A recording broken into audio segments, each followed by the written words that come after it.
Bismillahirrahmanirrahim. Edisi 8. Kendali nafsumu. Dalam surah Al-Furqan, surah yang ke-25, ayat 43 dan 44 yang bermaksud, terangkanlah kepadaku orang yang menjadikan hawa nafsunya sebagai Tuhannya. Maka adakah kamu dapat menjadi pemelihara ke atasnya? Atau apakah kamu mengira bahawa kebanyakan mereka itu mendengar atau memahami? Mereka itu tak lain hanyalah seperti binatang ternak, bahkan lebih sesat jalannya. Sebagaimana yang telah diingatkan oleh Rasulullah SAW dalam hadis yang telah diriwayatkan oleh Imam Ahmad yang bermaksud, tiadalah ada sesembahan Allah di bawah lindungan langit yang lebih besar di sisi Allah SWT selain daripada hawa nafsu yang diikuti. Subhanallah. Jika kita lihat dalam ayat Al-Quran dan hadis ini, jelas Allah SWT dan Rasulnya mengingatkan kita betapa bahayanya kita mengikuti hawa nafsu dan mentaatinya secara membabi buta. Kalau kita perhatikan dalam keadaan masyarakat kita pada hari ini, bahawasanya sangat ramai manusia yang sanggup membelanjakan puluhan bahkan ratusan ribu ringgit hanya semata-mata untuk menghias kereta, rumah dan sebagainya. Tetapi kalau kita tanyakan pula kepada masyarakat kita, berapa ramai yang sanggup untuk membelanjakan puluhan ribu, ratusan ribu ataupun jutaan ringgit untuk mencari keredaan Allah SWT? Tepuk dada, tanyalah iman. Mengapa hal ini boleh terjadi? Apakah kerana mereka tak mengetahui akan hakikat bahawa berkorban untuk agama Allah SWT, berbuat demi mencari keredaan Allah SWT, akhirnya akan menatijahkan diri kita untuk mendapat kenikmatan yang sungguh luar biasa. Sebagaimana yang diungkapkan oleh Rasulullah SAW dalam hadis riwayat Muslim yang bermaksud, tiada mata yang pernah melihat, tiada telinga pernah mendengarkan, dan tiada yang dapat dibayangkan oleh hati. Tahu versus mahu. Itulah gambaran kenikmatan syurga Allah SWT. Apakah mereka tak mengetahui akan hakikat ni? Hakikat bahawa barang siapa berbuat untuk agama Allah SWT, barang siapa berkorban untuk mencari keredaan Allah, dia akan mendapatkan kenikmatan yang amat luar biasa. Saya rasa yang mereka semua bukannya tak tahu, tetapi apakah yang kemudiannya mendorong diri mereka untuk tak mahu berbuat? Tak lain dan tak bukan, jawapan yang paling mudah adalah kerana mereka telah tergolong seperti yang diungkapkan oleh Allah SWT tadi, iaitu penyembahan mereka terhadap hawa nafsu mereka sendiri. Inilah juga yang telah diingatkan oleh Rasulullah SAW dalam hadis yang diungkapkan tadi, hadis riwayat Ahmad, bahawa seandainya manusia sudah mula mengikuti hawa nafsu, maka mereka pasti tersesat daripada jalan Allah SWT. Membazir, tapi dikatakan sebagai satu kepuasan. Maksiat, tapi dikatakan sebagai satu keperluan. Berbuat kejahatan dianggap sebagai sesuatu yang menggembirakan. Membuat perkara-perkara yang sangat mendatangkan murka Allah SWT dianggap sebagai sesuatu yang amat membahagiakan. Inilah akibat jika kita mengikuti hawa nafsu kita. Sebagaimana yang diungkapkan oleh Allah SWT, telinga mereka mendengar, tetapi mereka tidak memberi perhatian. They are hearing but not listening. Mereka mungkin mendengar, tetapi hati mereka pekak. Mereka mungkin mengetahui, tapi hati mereka tak memahami. They know, but they do not understand. Inilah yang terjadi kepada kebanyakan manusia yang ada pada hari ini. Na'udzubillah, thumma na'udzubillah min dhalik. Jika diikutkan daripada tahap pendidikan, kadang-kadang mereka ni lebih terdidik, lebih terpelajar dibandingkan dengan kita. Tapi mengapa kemudiannya mereka sanggup bermaksiat kepada Allah SWT? Mungkin pengetahuan agama mereka lebih tinggi dibandingkan dengan kita. Tapi kenapa mereka sama sekali tak ingin berbuat untuk mencari keredaan Allah SWT? Maka Allah SWT telah mengungkapkan dalam surah Al-A'raf, surah yang ke-7 ayat ke-179 yang bermaksud, dan sesungguhnya kami jadikan untuk neraka Jahannam kebanyakan daripada jin dan manusia. Mereka mempunyai hati, tapi tak dipergunakannya untuk memahami ayat-ayat Allah. Dan mereka mempunyai mata, tapi tak dipergunakannya untuk melihat tanda-tanda kekuasaan Allah. Dan mereka mempunyai telinga, tapi tak dipergunakannya untuk mendengar ayat-ayat Allah.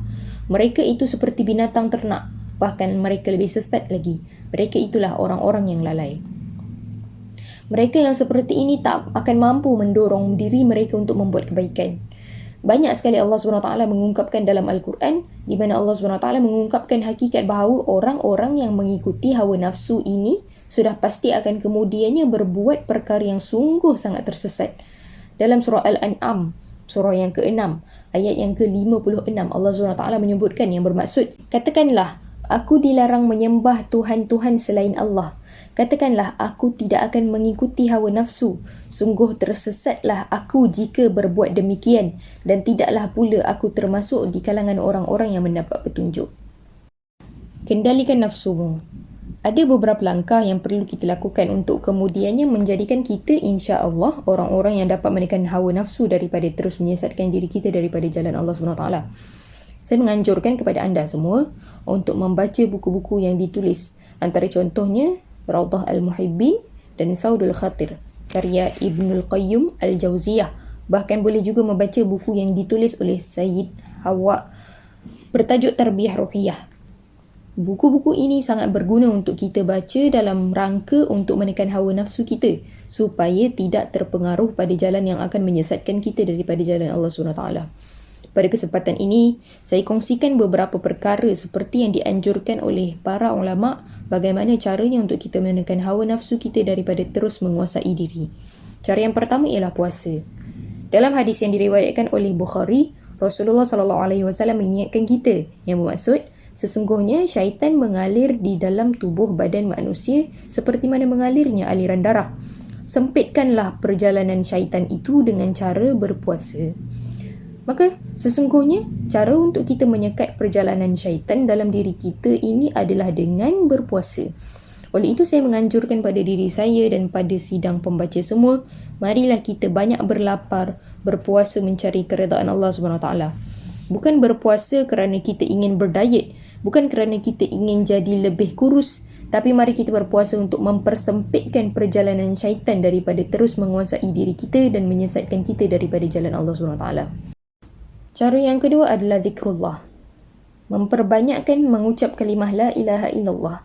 Rasulullah SAW mengingatkan kita dalam sebuah hadis riwayat Bukhari dan Muslim yang bermaksud tajdidu imanuka bila ilaha illallah, iaitu perbaharuilah iman kamu dengan banyak mengungkapkan la ilaha illallah.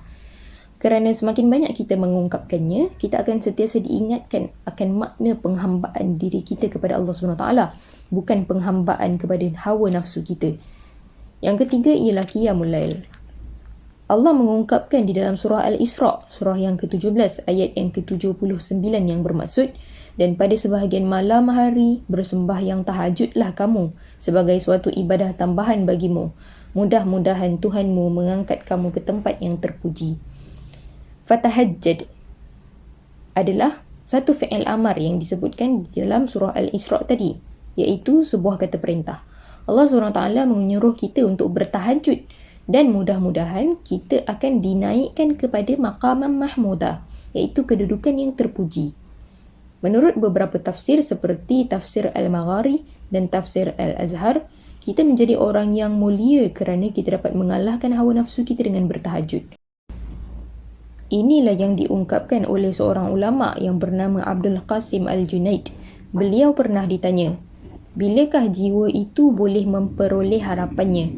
Lalu dia menjawab, jika penyakitnya menjadi ubat kesembuhan. Lalu dia ditanya lagi, lalu bilakah penyakitnya menjadi ubat kesembuhannya? Dia menjawab, jika hawa nafsunya dapat ditentang. Jadi yang dimaksudkan penyakit menjadi ubat penyembuh itu adalah hawa nafsu. Dalam erti kata lain, jika kita dapat menentang hawa nafsu, bererti kita telah terubati dengan penentangan tersebut. Inilah yang sering didengari daripada pepatah Inggeris. If you can beat yourself, you will be the winner. Kerana terkadang yang susah untuk kita lawan itu adalah diri kita sendiri, keinginan hawa nafsu kita sendiri. Jadi dengan bertahajud, mudah-mudahan dengan izin Allah SWT, kita dapat mengalahkan keinginan tidur dan nafsu yang menentang apa yang diperintahkan oleh Allah SWT.